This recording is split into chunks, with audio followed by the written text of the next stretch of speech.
I'd like to ask you a quick question about Good Time, which I also want to tell you is at this point my favourite film of the year. And no, seriously, and your performance in it is my favourite performance of the year so far. And I'm not just saying that because you're my friend. I genuinely think that the immediacy of it, the desperation of your character, and the visual filmmaking that the Safdie brothers managed in that movie is astonishing. Tell me, how did it come to you? God, that's a difficult one to start. You're so eloquent. Could say thank you. Oh, thank you. Yeah, thanks. I'm already trying to deflect. It's like your performance is also my favorite performance of the year. Not. How did I get it? I saw a still on a website. I don't think I'm allowed to mention the name. Just on the banner of the website from their last movie, of Ariel Holmes, who is the lead in their last movie, Heaven Knows What, and it was a really, really good still, but it's one of those stills where you it was the first promotional image of the movie, and I kept expecting to read the blurb, like Czech filmmaker, or it looked like something that was very European art house, and then when I saw that they were from New York, I was like, huh. And I just liked the fact that they were promoting their movie with that as the first image. Right. And I got their email address and kind of sent an extremely effusive email, which is, I think, kind of what became a part of the character, because I literally hadn't seen anything they'd made. Right. And didn't know anything about them, and sent an email saying, like, I just know, I know you're the ones, and I'll do anything in the next thing. And they're like, why? Like, what have you seen? I've seen nothing. So you had not seen Heaven Knows What? You hadn't seen that? I hadn't seen it. It wasn't even out. I see. The trailer hadn't even come out. Right. And so I met them, and then they came to LA, and just before they came to LA, the trailer for Heaven Knows What came out, the teaser trailer. It was such a great teaser. And we had a meeting, and they were trying to do the movie they're doing now, and then just kind of, I guess, in that meeting, started thinking, oh, there's potentially an idea in this kind of low-level hustler, criminal kind of thing. Let me do all the talking. Hey, fellas, where are we going? Can I talk to you for a minute? First of all, could you take your hoodie off for me? Wait, what did we do wrong? No, hey, you with the black sweatshirt. Yo, my man, turn around. He's all right. We didn't do anything wrong. Get back here.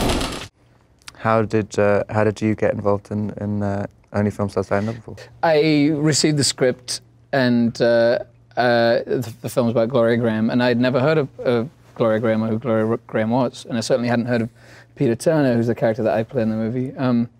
So when I actually got it, I genuinely thought that this is the most bizarre piece of fiction that I've ever read. What a bizarre kind of subject for a film. And it was only when I met our producer, Barbara Broccoli, who knew both of them personally while they were together. And I did a little reading with her and Paul McGuigan, our director, and Annette Bening. And in that reading, Barbara Broccoli, the producer, was crying. I was like, I don't think it was that bad. I don't think it was that terrible. And she gave me Peter's memoir on which it's based. And then she told me, that she knew them, and I could see how important the film was to her and how personal it was to her. And I think whenever you have someone working on the film who comes from that place, I think you just know that there's going to be kind of extra special care taken to make sure that it's done well, and extra special attention to the love story that is in it. And we went from there, basically. How was Paul McGuigan? Paul McGuigan was, as a filmmaker, was great. He brings so much enterprise and so much film language to it, and so many ideas. And on paper, it's a kind of difficult movie. For most of the time, it's Annette Bening in bed and deteriorating in health, and me trying to take care of her. But also the film deals a lot with memories and dreams and passages of time, and how memories really can't be trusted because they're only seen from one perspective, and that doesn't tell the entire story. And we had practical sets that moved. So was it all set? Was it all shot in London? We shot all of the movie in Pinewood. So if it's a beach in Malibu, it's Pinewood. If it's like LAX terminal, it's Pinewood. And I think he brought that film language to it. He really kind of made it a moving piece that traveled through time quite eloquently. Oh, so you like disco dancing? Oh God, well, I like drunk dancing. Oh, so if I make you a drink, you come into my room and hustle with me? I need a partner for my dance class. I have a question about Good Time, which I think is because I'm just fascinated with the way that you guys achieved it. I think you've mentioned this to me before. If you haven't, I'm mistaken. But when you were filming, would you actually have permits to shoot in the locations that you had? Would they know? Would the people around you? Were there extras? Were there supporting artists that would be working with you? Did they know who you were? Because you said something that you were always trying to kind of hide yourself in plain sight. Yeah, I mean, I'm not entirely. I can never really figure out the permit deal. Right. Because I think sometimes, when I first started doing press for it, and I would say like, yeah, we never had permits, we sure. Right, the entire time, I noticed the directors feeling very uncomfortable. Right. So I Right, they're like, so we have permits for everything. Right. Well, I guess what I'm saying is that the film feels incredibly voyeuristic in a way where everything is so immediate and dangerous, especially, you never know what you're going to do. There's a rawness, it's right on the edge of stuff, and it always feels like that feels relatively kind of unprepared. Yeah, they definitely have that. I'm not quite sure. I mean, you never really know. There's not a calm before the storm. There's not a calm before action. It's literally just like there's just things rolling all the time. I think it helps as well to have when you have two sibling directors and they both very much direct like at the same time, and so you kind of at any point when you have two people sort of arguing with each other and both kind of getting excited and inspired at the same time, and then trying to channel everything into one person. You're like, right. But yeah, I mean, there was definitely some.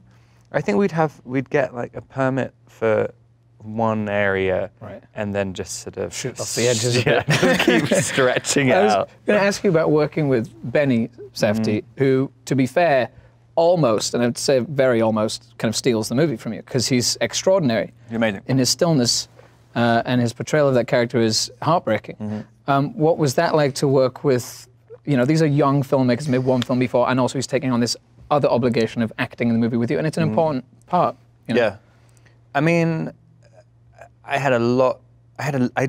really trusted them by the time, because initially, the first draft of the script was totally different, and Buddy Duress, who plays Ray in it, was it was supposed to be me and him being brothers. Right.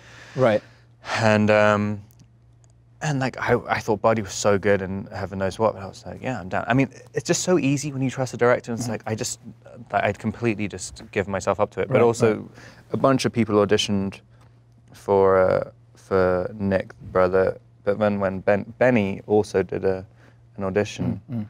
That's awkward. And auditioning for your brother. But his tape, and I was shooting Lost City of Z when they sent me the tape. Yeah. And Benny can just he can turn on that character and just be in it all day. Yeah. And so it's just impossible to compete with. It is astonishing. Yeah. And I was just watching this 45-minute long improvisation in a really difficult character. I was like, I mean, it's kind of like genius. I mean, it seems like what motivates your characters is very similar to kind of what motivates my character in my movie almost. In your instance, it seems like misguided love. You're trying to protect him in kind of the worst possible way by breaking every law possible, and I'm trying to protect this woman from kind of my own family and doing the right thing, and she's deteriorating in this room, and her health isn't getting better, and my character's in this awkward position of what's the right thing to do. What do you think is the motivating factor for? Is it Connie? Your character's called Connie. What do you think motivates him? Like, what's the thing that drives him? I mean, I think he's kind of insane. I mean, it's kind of but I mean, I think I always liked this idea that he's justifying every single action by saying it's because I love my brother. Right. But it's like, man, you don't know what love is at all. Right. Like, you just think it's always just a completely narcissistic one-way street. Like, so, and I think a lot of people use that argument, saying I'm doing it out of love for my family. It's like, Right. no, you're doing it out of love for yourself and your own personal needs. Right. It's nothing to do with your family. Right. Your family half the time do not want this type of love that you're giving them. But you did love him. I mean, I really felt the protection. He does, of him. but it's like, I think love in itself is kind of, you can't just love someone regardless of their reaction. If you just keep spraying love all over them, like it's kind of, it's sort of weirdly toxic. I mean, it's. I think also, I mean, in the backstory of me and my brothers, and our backstory. Yes. No, we have all the time in the world. We're supposed to be estranged as well. I mean, we haven't seen each other. I mean, it's kind of Connie's this guy who's sort of been kicked out of home at like 12 and hasn't really had any kind of interaction with him. Because also, it's like when you have a brother who's like, he's a difficult person, and Connie is just refusing to say that there's anything wrong with him and needs any other treatment other than him. Like, it's, he's just willfully blinding himself to the reality. I think that, I mean, it's funny because it does seem like the movie is designed to show that like he's saving his brother, but it's not. It's literally he's endangering him. He's endangering him, and he's literally like he's making him into this kind of. He's objectifying him at the same time. He's kind of saying like, I want this pure person who doesn't seem to know anything and doesn't feel the same as everyone else. Like when they're doing the bank robbery at the beginning, he's saying, what are you thinking about? And Nick's like, nothing. And like, just Connie acts just like, it makes him feel like you're in an alternate, because I think Connie feels he's sort of in an alternate reality, and Nick is the proof. It's like, yes, nothing means anything. And because like Nick's reaction to everything, it just doesn't mean anything. You can act totally without consequences, and Nick is the proof. I think anyway. Yeah. Please just give me 5 minutes. Pants are gonna die all over. You gotta get the pants off. I like big pants. I don't care if you like them or not. You gotta get them off right now. Get the sweatpants underneath. That's why you wore them. Hurry up. Lace them up. Look for any. You started out the gate with a huge movie, but then almost immediately decided. Sorry, I'm asking a slightly different question to that. Fair enough. Take time. But it's kind of the same thing. Okay. But then almost immediately transitioned into doing kind of very, very. I mean, I think Billy Elliot is an absolute masterpiece, and I've seen it a billion times. Thank you very much. But then to go immediately into like really cool movies, and you're like a little boy. How did you know? Did you know? I was totally clueless. Genuinely, I mean, it was everyone that I surrounded myself with, and I think what I'm so fortunate for and so grateful for in so many ways is my team. I mean, I've had the same manager for 17 years. Same agent for 17 years, and they clearly knew more than I did. I mean, I didn't know after I made, Billy Elliot that I would really have anything else to do after that. I didn't know what my life was going to be like. I certainly loved acting and certainly loved, the process of making films. I just loved the alchemy of it, of coming together and making something, and you have something in the end of it. I love that. But that certainly didn't entitle me to anything. So I really relied on other people who knew more stuff than I did, And did you have your agent before Billy Elliot? Or was that No. afterwards? I was like literally paired with these people. I think people who had kind of helped me get to where I was had suggested you should go with this person or meet with that person, but I had no idea, So I was then educated. I was told to you should watch this movie, Malick movies, blah, blah, blah, whatever. When you were like 14? Yes, and very shortly I was working with people like, David Gordon Green, and because George Washington, I watched that very early on in that time, and Festen, the Dogma film by Thomas Vinterberg. And you were really into it just off the bat? Right? I just had never. I mean, I was just becoming kind of overloaded with movies and the experience of them, and also how they can be so different, and the telling of them, and the stories that they're kind of focused on can be so different and very small sometimes and very intimate. And I watched Lars von Trier movies, so I ended up working with later on as well. And really kind of got an education as to who these auteurs are, and also figuring it out kind of on the job. I mean, I've never really taken any formal acting study, and maybe it shows sometimes, but like, you really learn on the job, I think. You learn from the people you're working with, the people that you're opposite. And I've been very lucky to have people of that caliber to work with throughout, you know. But I'm always, the thing that I always say to myself is, you know, from that kid and that movie to now, it's just, I don't know how it's happened really. There's no kind of strategy to it. I mean, I'm just gonna pull out my phone because I made a list of the filmmakers that you've worked with recently who are, it's like crazy. Werner Herzog, David Cronenberg, James Gray, Harmony Korine, potentially, who knows? You can edit that out. David Michaud, the Safdie brothers, Claire Denis, potentially Antonio Campos, Brady Corbet. These are like auteur.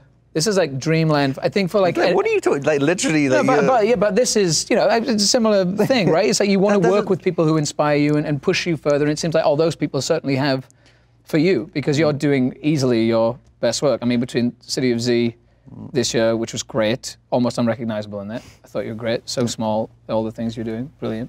And Good Time, you know, these people that you're choosing are really pushing you to discover places you haven't been before. I think it's interesting about what you're saying about learning on the job. I think the people you worked with when you were young, well, I mean, the people you've always worked with, your list is crazy. I wish I'd prepared. I just looked at IMDb in the car on the way. That's it. But I think when you work with sort of auteur kind of directors, when people are so, when they're completely singular in how they're making a movie and no one is really telling them what to do, they're in general like much happier about making it, and then you'll learn so much more about someone who's basically making exactly what they want to make, rather than someone who's kind of, you know, could potentially be good but is doing a job for money or something, and then you know you're not going to learn the right lessons. But I think I'm just fascinated how like that.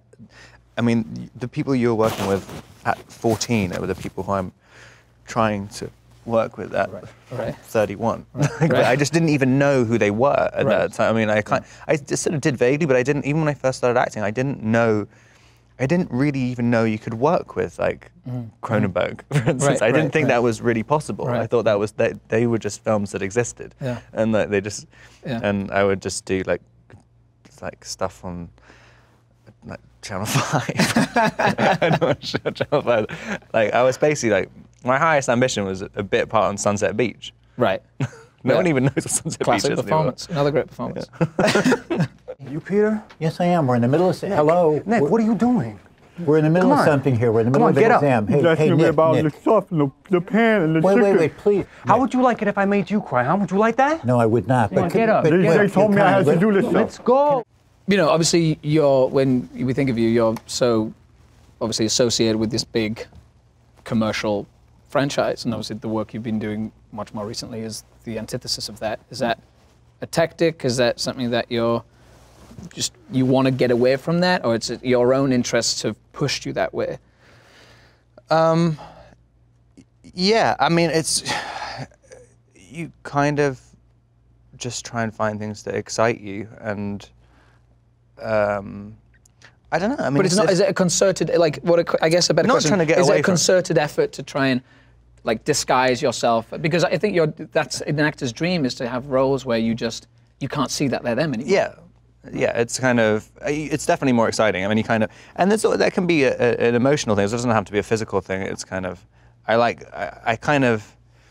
think I've said this to you before, whenever I describe a character, I'll break it down to the most extreme moments they have. Right. And like, oh, and then he like eats a baby. Or whatever. Like, I like the kind of extreme things, and I'll kind of string it around that. Just something which feels kind of frightening, or it's working with a director who, it's just crazy for me to say it. Like, I mean, it's kind of like with Claire Denis, for instance. I mean, it's another person where I'm like, I didn't know that I don't actually see half of these people as human beings. Right.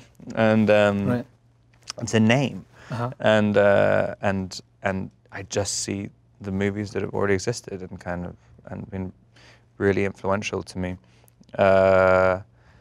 But yeah, what was the first part? What were you saying? Who knows? Yeah. I guess it was about the franchise work that you've done and the kind of bigger commercial things. I never tried to run away from from any of it though. Like, I was kind of, if that massive franchise stuff would come up at the time, it's just kind of, it's frightening as well because you feel, I think when something becomes really big, you feel. You really get an awareness of how small you are. Yeah. Like when you first start acting and you feel like a big shot when you're doing like a small, like something on BBC Three or whatever. It's like your ego, I think anyway, my ego's a lot bigger when I first started. And when you start losing control of so many different aspects of your life and also the job, because I think sometimes especially when you're doing sequels to something, it doesn't matter what you think. In a scene, I think the character would do this. It's like, A, it's already written in a book, so it doesn't make any difference. And B, the tone has already been set up, and the machine is already in motion. And so it's slightly frightening when you kind of you lose your sense of identity a little bit. And I think sometimes it's like getting a car. If you get, you want to corner it really hard, and so like I think when you start doing jobs afterwards. I like doing something which is one extreme to the other. Well, you certainly have, I guess, more authorship of what you're doing when there's something much smaller and the pressure isn't as high, presumably. How do you decide how to pick? It's a good question. I mean, so much of it in my career so far has been director-driven. About the people. I mean, it is a director's medium. There's no way around it. It's their vision that you're trying to achieve. So a lot of it is that. A lot of it is if the material resonates with me personally. If there's something that I think. Personally, I can elevate the material. I think whenever I get it, I'm always excited to start working with directors and kind of nitpicking at their scripts. And only in the last few years have I kind of developed the confidence enough to go, no, you've been doing this for 17 years. Like, your voice is important. You're the author of this character, and you should push the scripts harder and make them better as much as you can. So I see a lot of potential in places. And then you can jump in and then go from there. Listen, I've been offered a job back in England. It's a theatre gig in Liverpool. Oh. Start good for you. rehearsals in 3 weeks. Yeah? Well, have you taken it? Do you want me to take it? Do you want me to make up your mind for you? Fuck's sake! Things, they haven't been right for the past few days now. I'm just trying to get to the bottom of it, that's all. And you write as well, right? I do, yeah. I work with my buddy Max Minghella, and we develop stuff, and we produced our first film last year, and I'm very interested in the whole process across the board, really. And what was that experience of producing like? I mean, I feel like actors really put producers through the ringer. Really? I have a lot more sympathy for producers. Why? How do you mean? I don't know, just like, so we start shooting on Monday. When does the actor arrive? It's like Saturday. It's like, so we have how much time for rehearsal? 0. It's like, oh, cool. There's things like that we don't consider because we're living our lives on the other side. I know, that's why I don't consider that stuff. I never understand that about wanting to go as late as possible to a shoot. I mean, I think if you have the option, mainly because I literally have no life, and so. Well, that was another. You've led me to a brilliant question.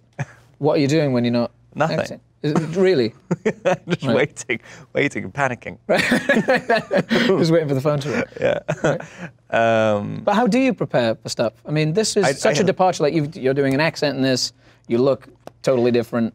It's just time. It's like if you go and if you have 6, even if you're not directly going to costume fittings or whatever, or not completely focused on it. If you just go and you're living sort of in isolation, and you just have a completely different environment to live in for a month before you start shooting, or longer, everything starts to come organically, and you start to just something happens. The idea, I've literally been frightened of jobs if a job's come together too quickly, and then suddenly they're like, okay, it's coming, and it's in a week. I just can't do it. It's too. And I don't know how to prepare for anything. It's just kind of, it's just starting from scratch, like every single time. And so if you have, I think with Good Time there was no script, and so I was talking to Josh and Benny and Ronnie, the writer, for like 9 months as the script was developing, and then I was in New York for like 2 months, or probably about 2 months because it got delayed a little bit, and just kind of wandering around. And you start. even doing things like wearing, we got a few ideas for costumes, and I kind of thought, do you know how you normally do a costume fitting and you have a bunch of stuff to try on, you try everything on, right? And this goes like, this doesn't feel right, this doesn't feel right, this feels right. I'm starting to realize that feeling of something feeling right is probably means it feels wrong. That's just what you feel comfortable in, you. Right. Like, and so the initial, we got these costumes, which I don't think any of them are in the movie, but I felt so ridiculous wearing this stuff, but I was like, I'm just gonna wear it because people do wear this stuff, right, yeah, and I see everyone else wearing it. You just feel weird wearing it, yeah. And so just having the amount of time wearing these like massive oversized Averex jackets and stuff, and I was like almost wore a do-rag one day, right, and just doing this stuff, and like really, really going for it. And if you just force yourself day in, day out, I mean, you realize like after a week of wearing this stuff, people are not looking at you like you're crazy. Right. Like no one notices. Right. I mean, but it takes that amount of time to really realize like, no, you're the only one who thinks you're crazy. Right.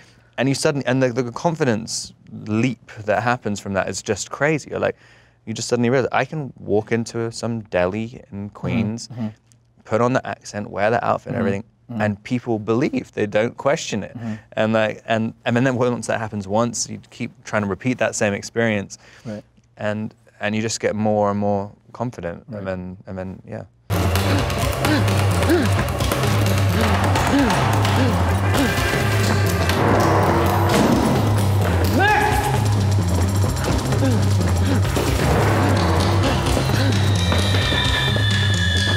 What was your preparation for it? In fact, like your accent is kind of incredible. Right. Well, and do you find making an accent which is kind of from a vaguely similar? Actually, no, that's a bad thing. For me, it's what's different for this. I think certainly from your experience is that when you're playing someone who really existed, it just kind of changes everything. But then secondly, when they're still living and will be actively involved in the making of the film, it presents kind of another kind of little hurdle. I had a wealth of material because the film is based on a memoir that he wrote, which is beautifully slim, highlights all the kind of bizarre, eccentric elements of their relationship that they shared. So I really did have like this amazing blueprint in the script anyway, but then also this kind of Bible, which is his own memoir. And I spent a lot of time with him and talked with him and had questions, and as I mentioned earlier, like wanted to push certain scenes further and kind of mine the script a little bit more to get to the gold. And what was interesting is I learned so much about the character just from talking to him and seeing how fresh all of these memories kind of still were in a way. We would talk for many hours, and I would kind of prod in all kind of different places and see if he would give me stuff. And by the end, he would be actually just physically exhausted. I mean, he would be just rubbing his head and kind of borderline falling asleep. But you just see that this experience for him with this woman was so important. It meant so much to him. So much so that when she passed away, he had to purge it and put it down on paper and get it published and everything. But still to this day, in some ways, he considers himself Gloria's kind of guardian. He protects her. And that, to me, made me aware of this has to mean like everything to you. Like this love that he has for her has to be the best love that I have ever experienced, or the most important love that one could ever have or share with another person.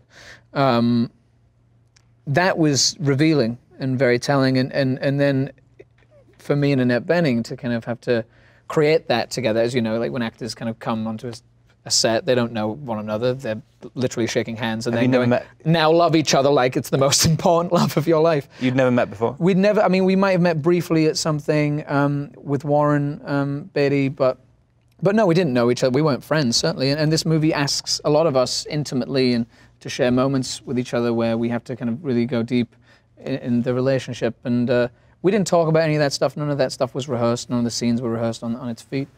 And we spent the week going through the script, trying to make it better. And I think that established trust. And I think for a movie like that, which is intimate, you really do need a sense of trust support, and we established that very quickly. So I was walking down Oxford Street in London, and I remember, they have all those calendars and things, on the street of like, random famous people.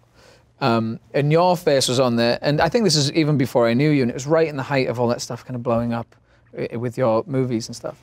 And to this day, now knowing you and being friends with you, I'm always like, you're so normal and so kind of ordinary that I don't know how you've really managed that. And also to come out of that with not only a career, but like a great career, and all these opportunities coming before you. How have you really done that?